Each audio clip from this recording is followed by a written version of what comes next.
Pasca dinyatakan pilot oleh Pengadilan Negeri Niaga Semarang, PT Sri Rejeki Isman Tbk atau biasa dikenal dengan nama Sritek, mendapat perhatian banyak pihak, utamanya terkait dengan kondisi karyawan yang ada dalam pabrik tersebut.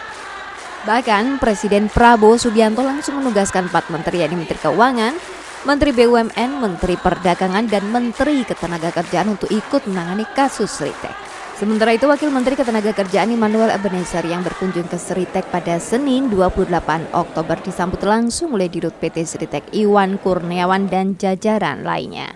Lengan wamen sempat dipasangi pita hitam bertuliskan "Selamatkan Sritek" sebagai simbol solidaritas. Dalam kesempatan ini, Dirut PT Sritek menjelaskan kronologis munculnya keputusan pilot dari Pengadilan Negeri Niaga Semarang tersebut. Iwan mengatakan pada tahun 2022 PT Sritek mengajukan homologasi, yaitu perdamaian perpanjangan pembayaran hutang yang sudah disepakati bersama. Namun pada 21 Oktober 2024 terbit keputusan pilot. Pihaknya merasa keberatan dan mengambil langkah hukum dengan mengajukan naik banding ke Mahkamah Agung. Serius dalam arti kita mengupayakan sekuat tenaga untuk naik banding di Mahkamah Agung, supaya Mahkamah Agung memberikan satu putusan untuk mencabut atau membatalkan keputusan Pengadilan Negeri Semarang tanggal 21 Oktober yang lalu. Ini langkah hukum yang kita lalui pada saat hari ini. Sementara itu, Wakil Menteri Ketenagakerjaan Immanuel Ebenezer menanggapi bahwa dari hasil komunikasi dengan pimpinan Sritek tidak ada yang perlu dikhawatirkan. Sekali lagi semangat patriotik ini akan kita sampaikan ke Pak Presiden terkait situasi di sini. Semangat kawan-kawan buruh ternyata luar biasa. Mereka masih punya sense of belonging terhadap perusahaannya. Begitu juga pengusahanya. Karena dua-dua ini harus hadir. Nggak bisa salah satu harus ada yang hancur, nggak boleh.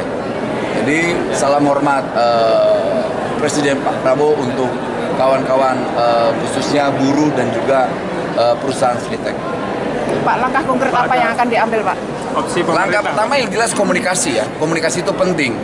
Hasil dari komunikasi saya dengan Pak Iwan tadi, ternyata ada semacam ketabuhan di sini yang namanya kata PHK. PHK itu sosok yang menjadi sosok monster di telinga para buruh. Dan itu ternyata itu menjadi hal yang tabu dan itu dilarang dan diharamkan di Sritek ini. Dan itu akan saya sampaikan ke Presiden. Peran negara dalam situasi ini seperti apa? Hadir dong. Dan bentuknya hari ini saya hadir di sini. Gitu. Ini bentuk konkret negara harus hadir di tengah-tengah kegelisahan ini. Ternyata tidak ada yang gelisah. Itu hanya opini-opini liar yang saya tidak tahu sengaja membuat kesan negatif terhadap perusahaan Sritek itu sendiri. Dan negara harus hadir, nggak bisa tidak. Karena dampak itu ya, itu membuat kita khawatir. Ketika mendapatkan informasi Sritek pilot, Presiden Prabowo langsung tugaskan 4 menteri, Menteri Keuangan, BUMN, Perdagangan, dan Menteri Tenaga Kerja. Nah, ini bentuk hadirnya saya ini adalah atas perintah Presiden. Sritek memiliki sekitar 15.000 karyawan yang terbagi dalam 3 shift setiap harinya. Meskipun dinyatakan pilot dan banyak isu yang muncul terkait gelombang PHK, namun pabrik tetap beroperasional dan ribuan karyawan tidak ada yang di PHK. Nani Astuti, Kompas TV, Sukoharjo, Jawa Tengah.